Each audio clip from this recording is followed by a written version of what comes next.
This is the ratio and root tests, and these are pretty straightforward too. They're not too horrible.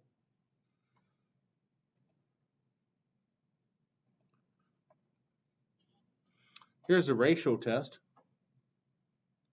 It says let the summation a sub n be a series with non-zero terms. The series summation of a sub n converges absolutely when the limit as n goes to infinity of the absolute value of a sub n plus 1 over a sub n is less than 1. The series summation of a sub n diverges when the limit of n goes to infinity of the absolute value of a sub n over a sub n is greater than 1, or the limit as n goes to infinity of the absolute value of a sub n plus 1 over a sub n is equal to infinity. And the ratio test is inconclusive when the limit as n goes to infinity of the absolute value of a sub n plus 1 over a sub n is equal to 1.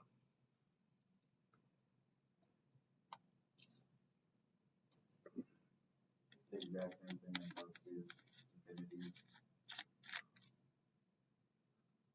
So what? I'm just thinking, sorry, thinking out loud.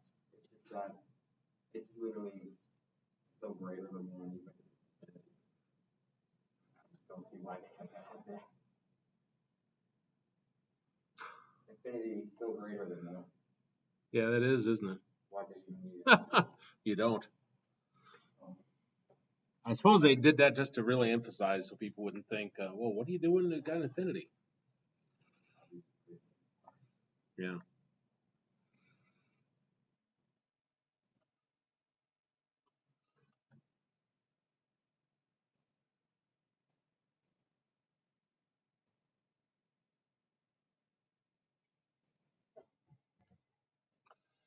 Okay. Let's take a look at this problem.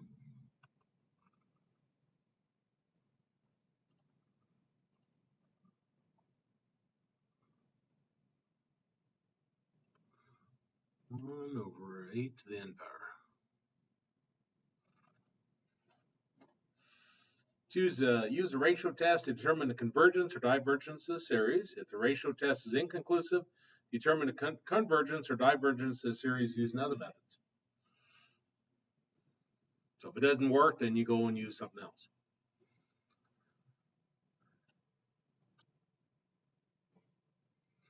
Okay, so we got that written down.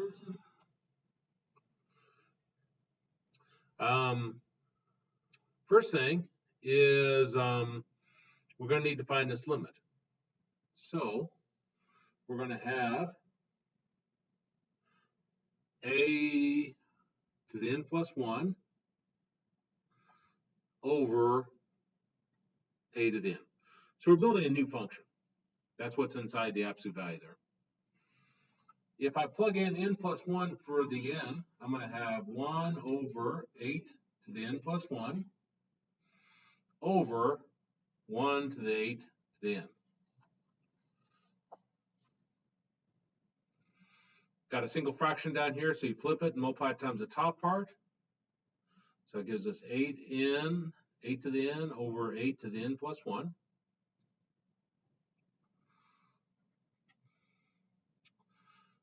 That's 8 to the n, and the bottom splits apart as 8 to the n times 8 to the first.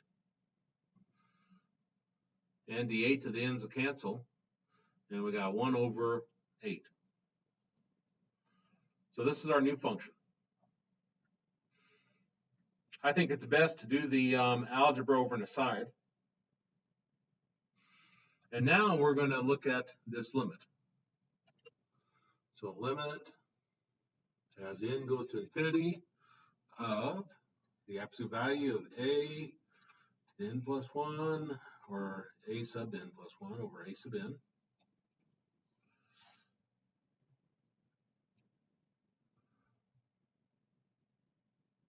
So I'll plug in 1/8.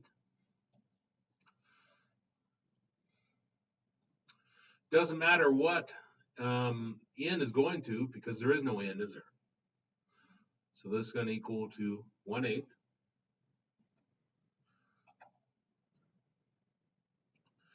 Okay, so I look at my different possibilities. Like you said, there's really just 3. Less than 1, greater than 1, or equal to 1.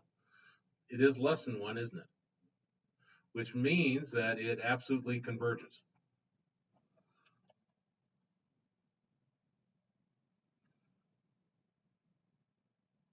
Absolutely.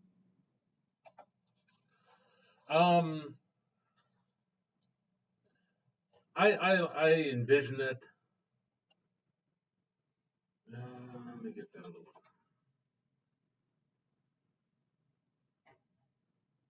Does that just mean that it does converge?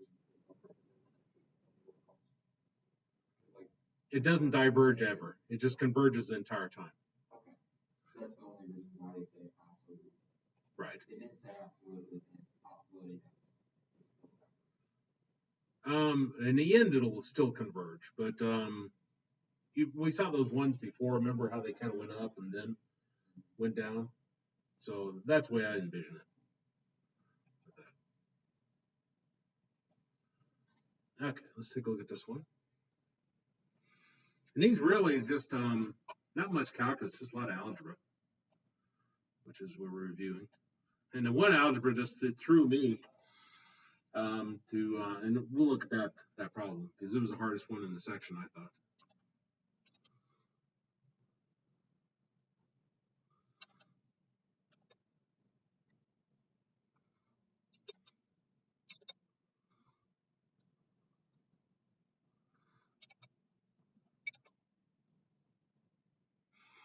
Okay, same instructions. Use the ratio test to determine convergence or divergence. If ratio test fails, use something else. So we need to build our new function. So we're going to have a n plus 1 over a sub n. I'm going to plug in n plus 1 for the n. So I'm going to have n plus 1 minus 1 factorial over 4 to the n plus 1 power, all over n minus 1 factorial over 4 to the n.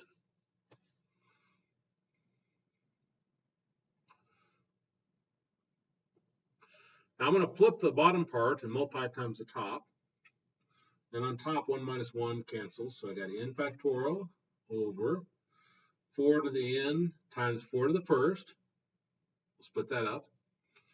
Times 4 to the n over n minus 1 factorial.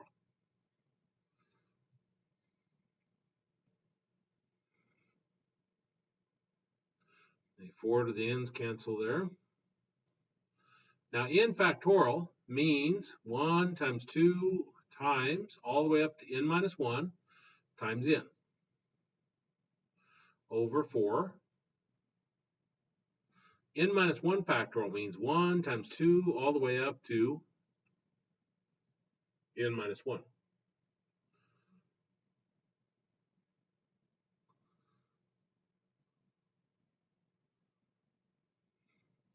Well, the 1's cancel, the 2's cancel. Everything cancels up to the n minus 1. And so that leaves us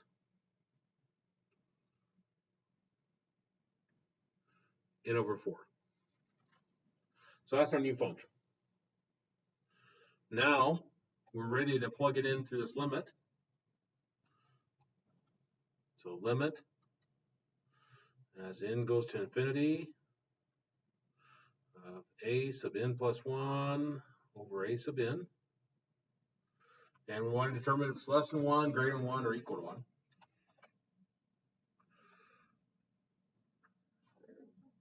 Greater than 1, yeah.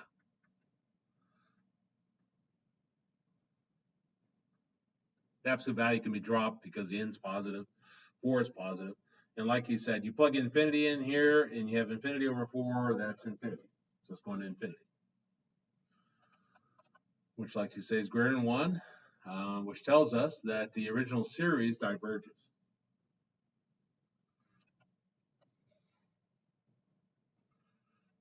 Now keep in mind, when we say diverges, we're not talking about our new function. We're talking about the very beginning one they gave us.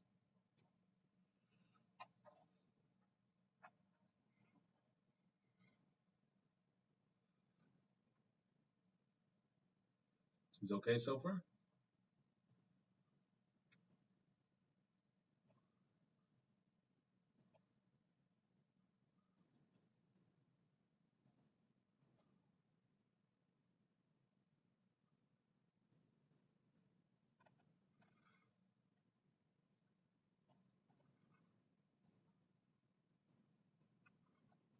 let's see, summation n equals 0 to infinity of n plus 2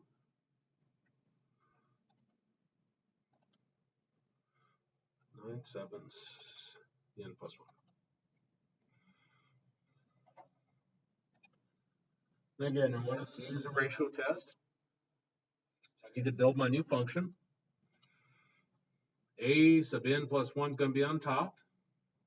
So I replace the n's with n plus 1. So it'll be n plus 1 plus 2. This will be 9/7 n plus 1 plus 1 over a sub n,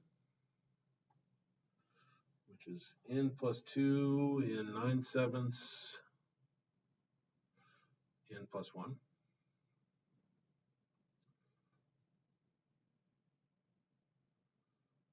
It's n plus 3. And this is 9/7 n plus 1 times 9/7 to the first power.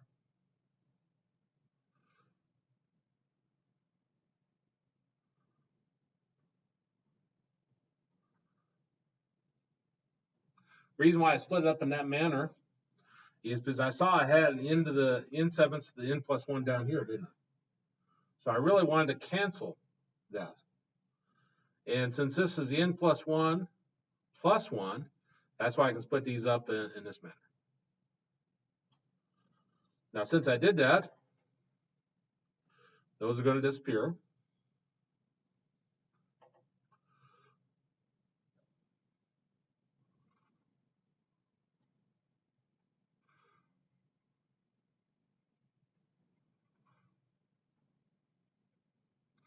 I'm ready to plug it in up here.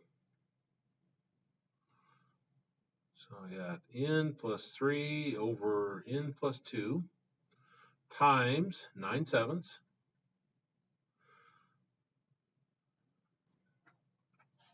Now, 9/7 I could pull completely out in front and not even worry about it, because it's a constant and it's multiplied, isn't it? And now, how about here? The n is positive, or it starts at 0, but it's positive. So is that ever going to be negative? No. And what rule would I use there? Yep. So because you'd have infinity over infinity. So take derivative to the top, derivative to the bottom gives us 1 over 1, or 1 times 9/7 gives us 9/7.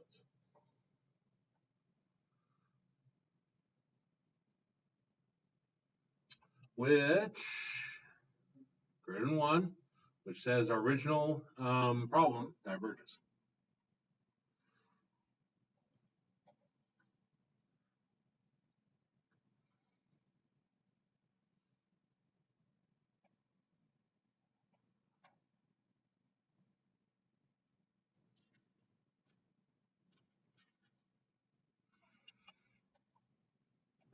Let's see, that was that one.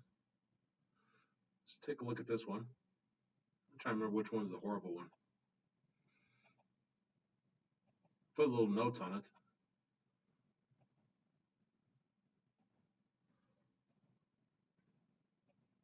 Maybe I didn't, but no, this is the horrible one. Yeah, number 45. Okay. Just did that one. Let's take a look at this one. Even though they're kind of all the same.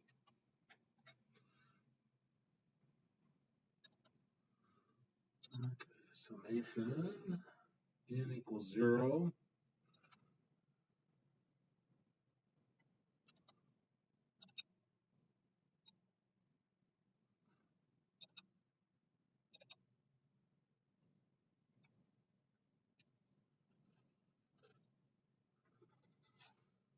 Why would this one fail the alternating series?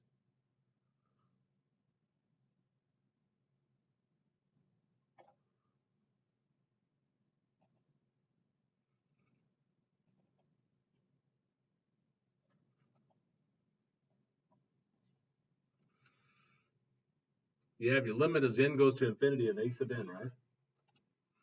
And you would have, of course, minus that. You'd have 2 to the n over n factorial. What's the derivative of n factorial? I don't think we ever saw a rule for that, did we? So you couldn't do it, right? You couldn't use L'Hopital's rule, and I don't know of any other. There'd be a comparison. I think I saw one in the book where they switched this to n squared. Remember that one where they did the comparison where they compared n factorial to n squared, something like that. But again, it's so obscure. So we're going to do this one.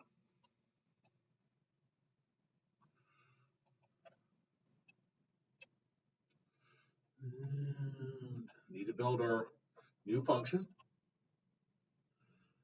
A sub n plus 1's on top, so I'm going to have, and notice it doesn't say anything about dropping our negative 1, does it? So negative 1 to the n plus 1, 2 to the n plus 1 over n plus 1 factorial, all over a sub n, which is our negative 1 to the n power 2 to the n over n factorial. Now we got a single fraction down below, so we're going to flip it and multiply it times the top. And I'm going to split this top up a little bit, so that's going to be negative 1 to the n power times negative 1 to the first. This will be 2 to the n times 2 to the first. And then 1 times 2 all the way up to n times n plus 1. Now the bottom part, when I flip it, I got n factorial on top, so that's 1 times 2 all the way up to n. On the bottom, I got negative 1 to the n, 2 to the n.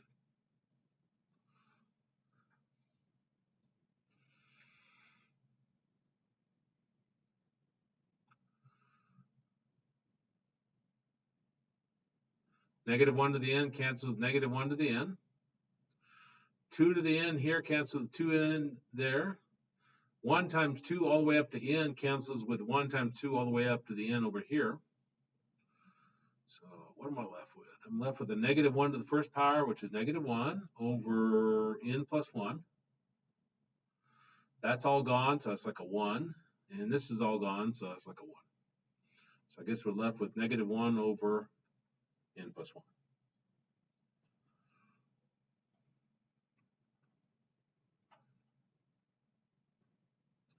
Now we're ready to plug it in.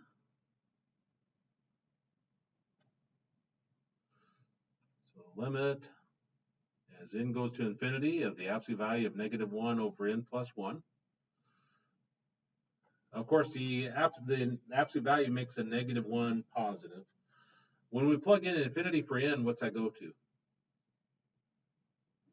0. So that'd be the less than 1 case, wouldn't it? So that converges absolutely.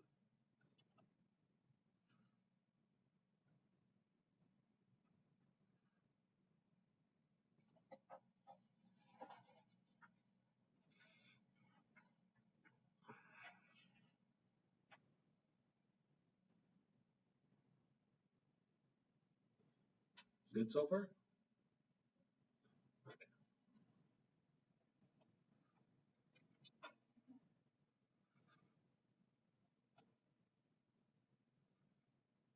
So do you want a break, or you just want me to plow through it?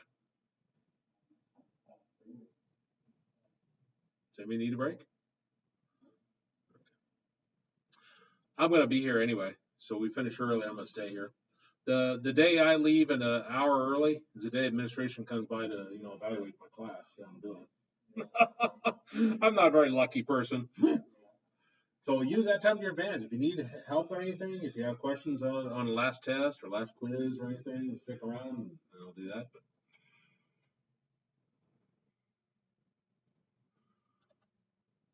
yeah, they were still at the convenience store buying the lottery tickets.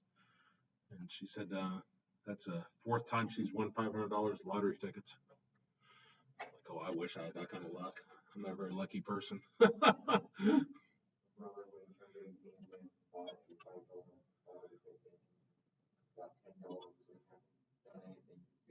He's good. He's a winner for life. That's a way to do it. Okay. And same instructions, I think. Yeah, use ratio test. Okay, so we need to build our new function. So I'll plug in n plus 1 for the n. So I get n plus 1 squared over n plus 1 plus 1. And then n plus 1 squared plus 2. Oh, this should be interesting. I didn't work these ahead of time, so I'm not seeing how this one's going to work in terms of simplifying.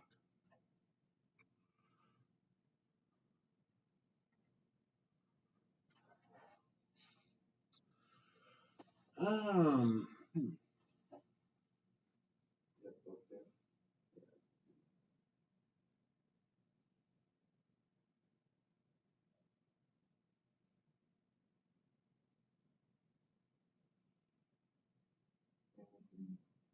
Maybe we don't need to simplify. I'll flip this and multiply it times the top. So that gives us n plus 1 squared times n plus 1 times n squared plus 2. And on bottom I'll have n plus 2 times n plus 1 squared plus 2 times n squared.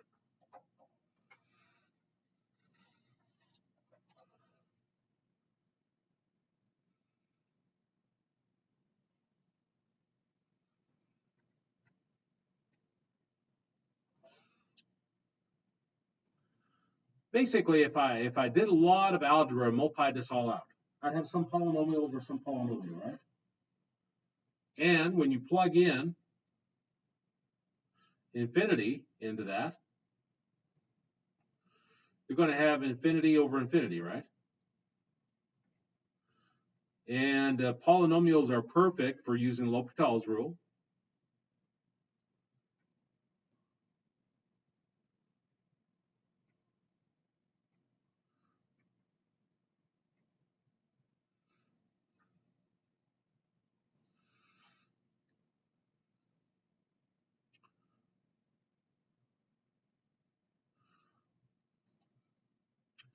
Now, I can make the claim that since n is equal to 1, well, anything squared is positive, right? 1 plus 1 is positive. 1 squared, wherever you square it, is positive, plus another positive, so that's good. 1 plus 2 is positive. This would be positive plus a positive, and this is positive, so those absolute value bars aren't necessary. If I think about the first term in each one of these, this n plus 1 squared, if I were to FOIL it, that's n squared plus 2n plus 1, right? So I would have n squared is my largest power. The n plus 1, my largest one there is n. N squared plus 2, the largest one there is n squared. Down here, n plus 2, the largest one is n. If I were to take this, n plus 1 squared is n squared plus 2n plus 1 plus 2. We're still just looking at the first term, the leading term. And then n squared there. So the top would give us n to the 5th. The bottom would give us n to the 5th. If you think about L'Hopital's rule, and I kept taking the derivative over and over, 5n to the 4th, 20n to the 3rd, and so forth, whatever it gives you, it's going to be the same on top and bottom, won't it? Which what's that going to give us then? 1 eventually. Yeah, and then that would give us 1 for the limit. And I don't got this memorized. Equal to 1 says the ratio test is inconclusive. Oh, and I didn't write down. That's what I was just thinking. It's like Inconclusive. Okay, I got it right. And I didn't write down what technique to use otherwise.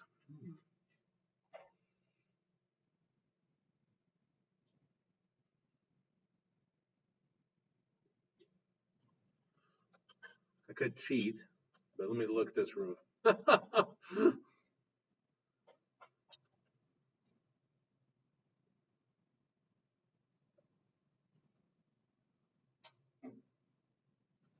Okay, I'm gonna go cheat. I'm not that adventurous.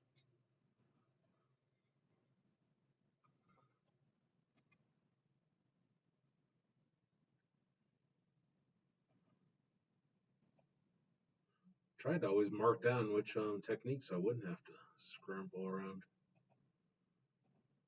That was number 29. Limit comparison test.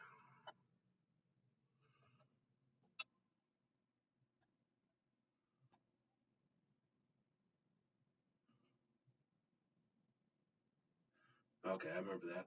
That's where we put something up on the top that we know converges or diverges, case may be.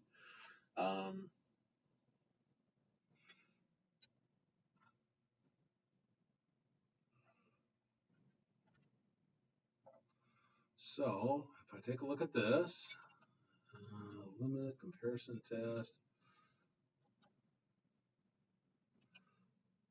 limit is n goes to infinity. And this would be up on top, n squared over n to the third plus n squared plus 2n plus 2. Remember how to use L'Hopital's rule? It worked out best if they both had the same power. Now the bottom part has the third power, doesn't it? So what do I need up on top to make them equal? Another n. If this had been n to the fifth down here, then I would need another 3 n's up here, wouldn't I? I would have done 1 over n to the third.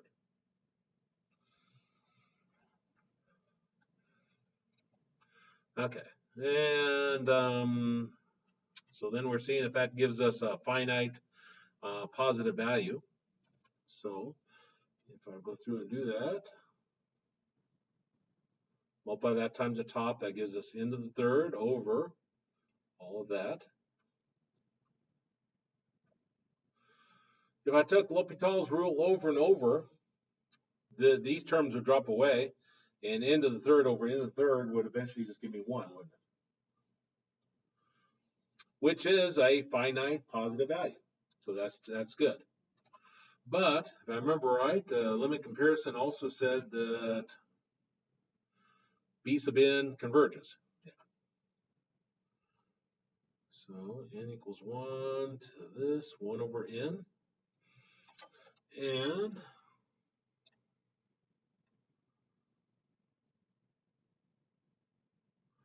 I think that was a geometric series. No, it's a P series. 1 over n to the p. And this would be the first power. And so this would be my p. And from the p series, if p is between 0 and 1, diverges.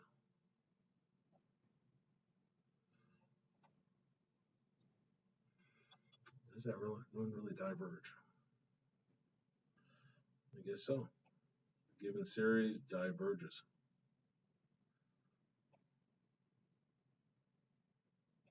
They don't say it, but you have to use a p series in the limit comparison.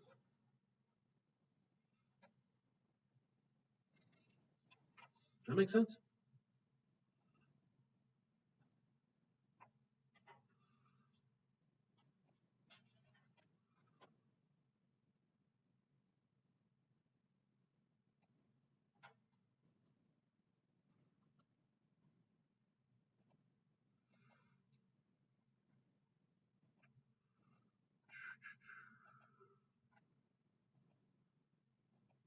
Okay, let's take a look at this one.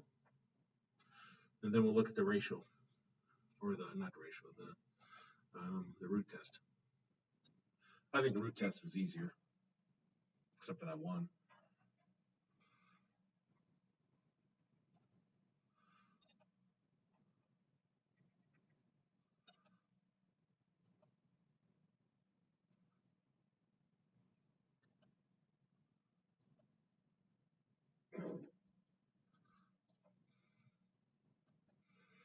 Okay, back up to here. We need to build our new function again.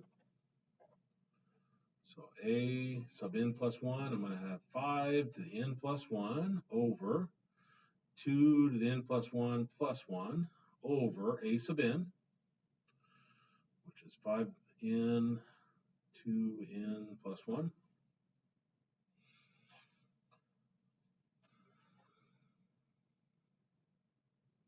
Flip that and multiply times the top, and I'll rewrite the top a little bit. 5 to the n times 5 to the first.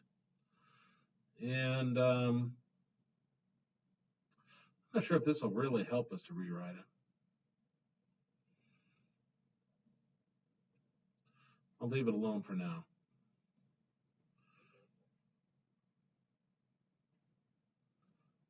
This would be 5 to the n. Okay, so the 5 to the n's would cancel. And I'd have 2 to the n. That plus 1 is what messes it up.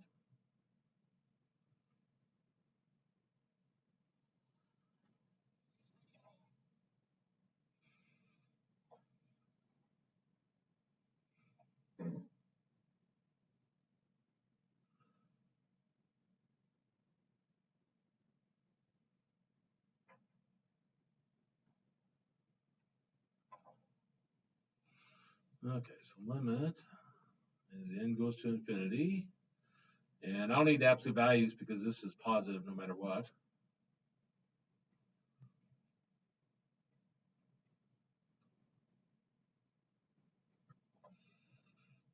I don't think I remember the derivative of that.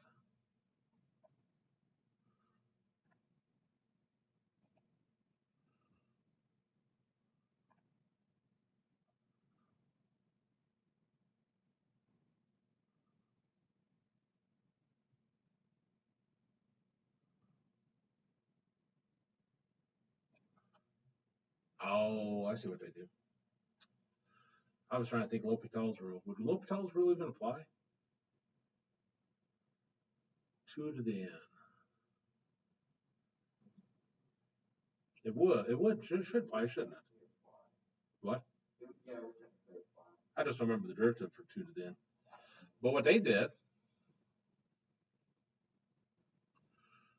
is they rewrote this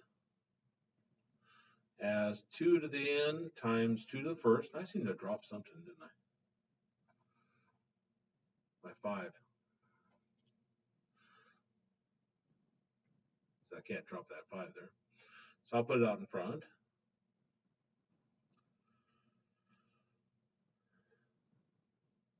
And then they went through and divided everything by 2 to the n, which is a pretty clever way to do it when you can't remember the derivative.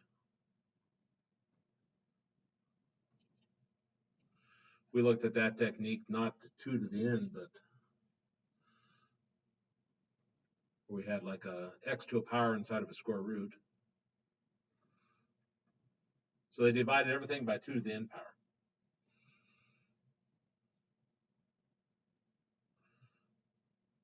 So that gives us 1 plus 1 over 2 to the n. Here, these 2 to the n's will cancel, gives us 2 plus 1 over 2 to the n.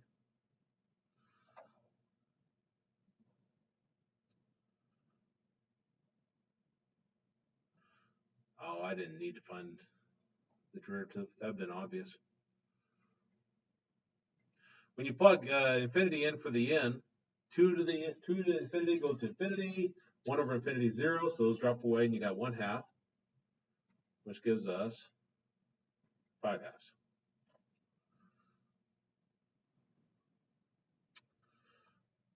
Okay, which is greater than 1, which diverges. Now, I mentioned that I didn't have to look up the formula for finding the derivative of that, because if I go back up to here, and I don't know why I didn't see this, if I got this right here, 2 to the n plus 1 over 2 to the n plus 1 plus 1. Why does not knowing the formula for the derivative matter? Why do you not need it?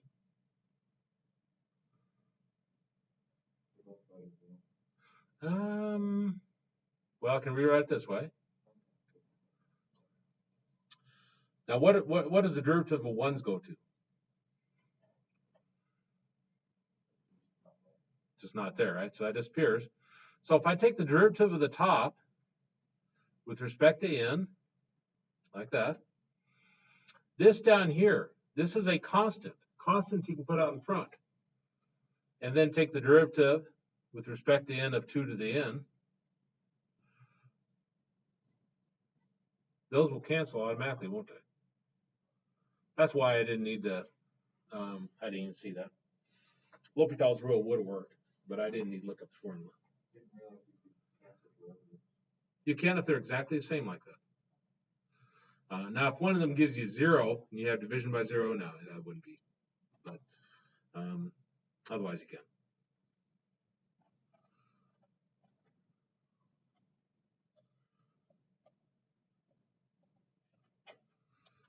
Okay, the next test, last test, is a root test.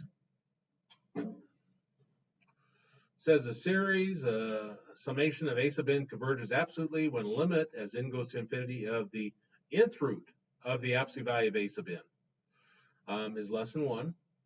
In a series, summation of a sub n diverges when limit as n goes to infinity of the nth root of the absolute value of a sub n is greater than 1. Yeah, greater than 1. Root test is inconclusive when it's equal to 1.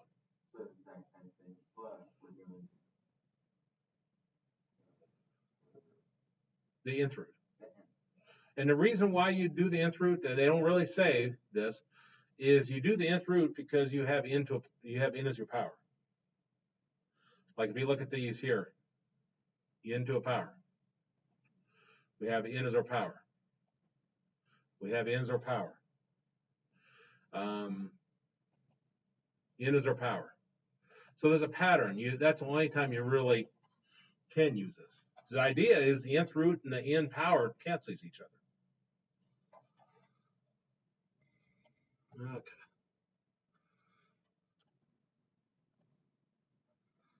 N equals 1, infinity, n, 2n plus 1 to the n power. Tells us to use the root test. Again, the root test says that we are going to rewrite it. We're going to look at the limit as n goes to infinity of the nth root of the absolute value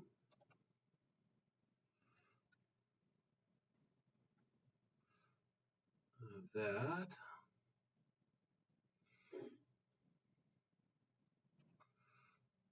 Okay. Always, this n here will cancel with this n here. When your index matches the power, they cancel each other. So then we're left with the absolute value of n over 2n plus 1. And since n's positive, this is always going to be positive 1. Because 2 times a positive number plus a positive number is positive. Put a positive number in here, positive, positive divided by positive, positive. So we got n over 2n plus 1. L'Hopital's rule. So it gives us 1/2, which then gives us 1/2.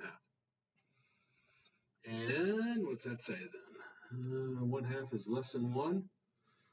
So it says it converges absolutely.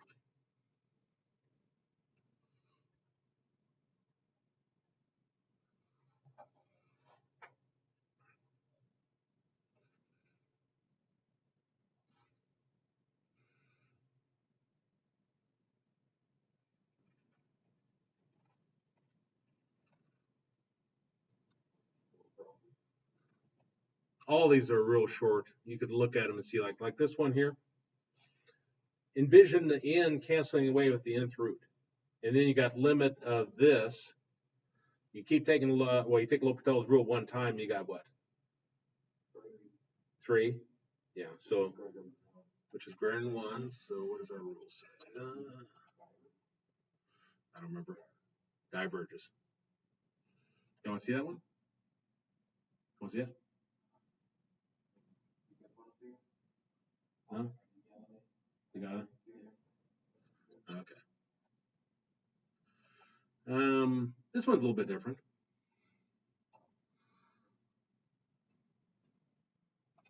Man, looks like I don't remember how to work it. I like that. I like a little bit of a challenge.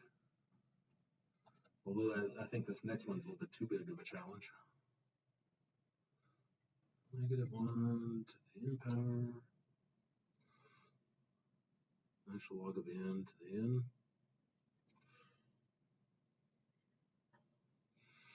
Okay, so we want to look at the limit as n goes to infinity of the nth root of this. Where's the absolute value go?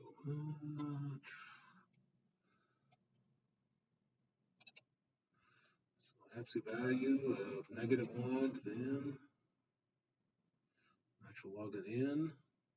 I guess this one's not too hard either.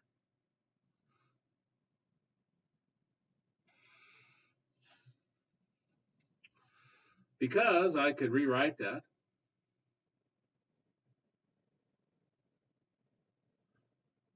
as -1 natural log of n to the n power. And the index n here would cancel this in. And what would the absolute value do to the -1? Yeah, so basically that'd go away. So then we got 1 over natural log of n. And this is just a direct substitution. If we plug infinity in for n, what's this going to equal? 0. Yeah. Which equal to 0. That's less than 1. Converges absolutely.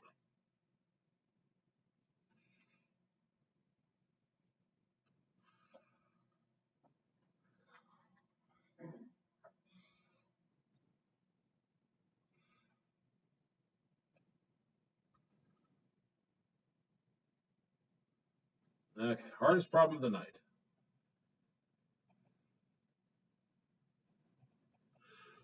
I did not see this. I was trying to figure out how in the world do you do that one.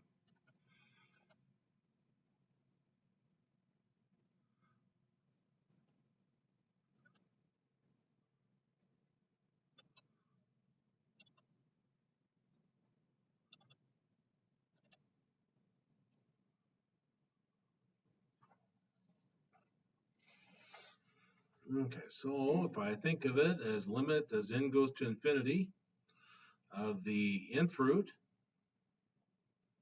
of 2 nth root of n plus 1, guess the absolute value of that to the nth power.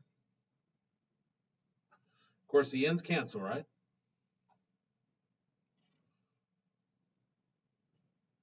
So then we got 2 and then the nth root of n plus 1.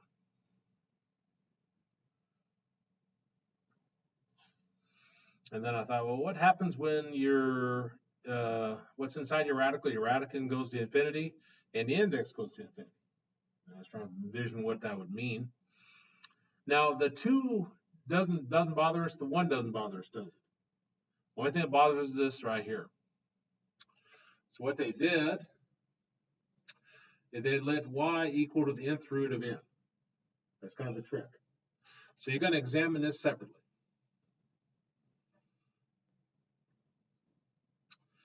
Well, you can take natural log of both sides. And this I could rewrite as n to the 1 over n power.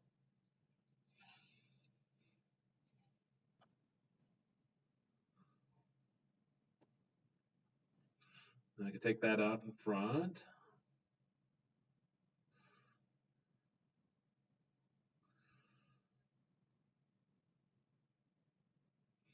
I think they took e to the power. I don't remember the exact solutions. Let me look. This is interesting. That's interesting. I'm not sure if I can look that.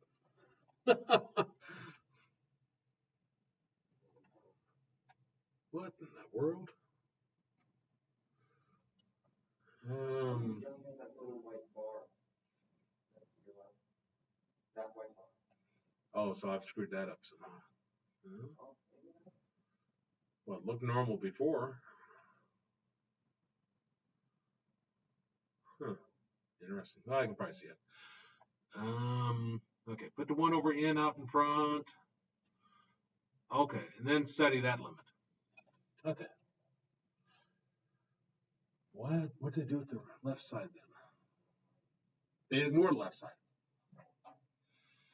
I don't know, to be honest. They don't say what rule they use for doing that. But they're studying this here. And here they use L'Hopital's rule to solve this. Oh, I know why they do that. Because if you look at the left side, is there an n over there at all? No. So that's why they're just examining this here. Okay. So then, L'Hopital's rule, this would be 1 over n. That'd be 1.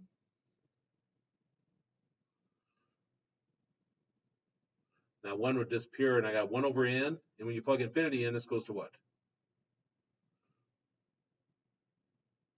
0. So now this part right here now becomes natural log of y is equal to 0. And from college algebra, you can use your definition of a log where you take your base, which is e, the power of the other side equals what follows your log. E to the 0 is 1.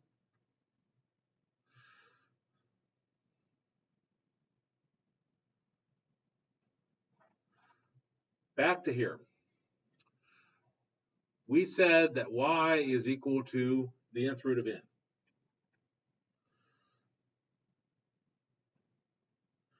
Y is equal to the nth root of n. So the nth root of n, since both of these are equal to y, the nth root of n must be equal to what? 1.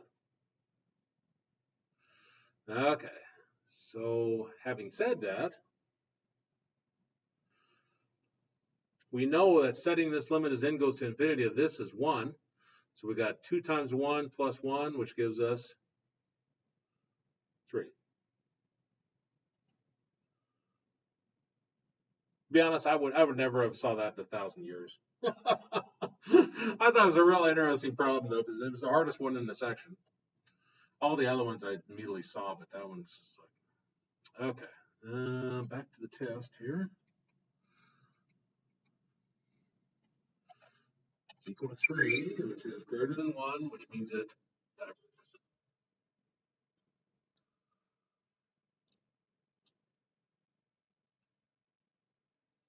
One last note.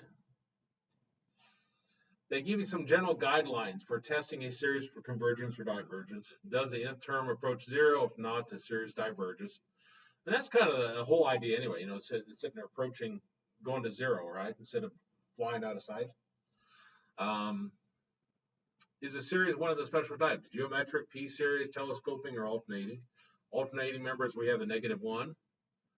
P-series is where you have the same power, e to the p power. Geometric is that a times r to the n. I don't remember telescoping. I think that's where they cancel, right? Like you have -3 plus 3, -5 plus 5, and so forth. Can the integral test, root test, or ratio test be applied? Well, this really narrowed it down which one to use. Can the series be compared favorably to one of the special types?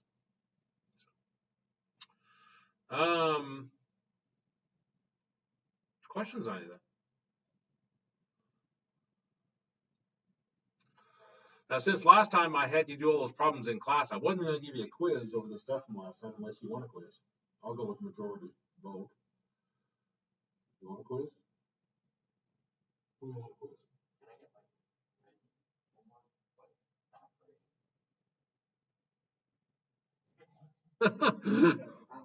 Oh yeah, you can work as many problems as you want out of the book. So, okay. Well, we won't have a quiz. I didn't see anybody raise their hand. So, we'll go ahead and stop there. In terms of where we're at in material, we're in really good shape.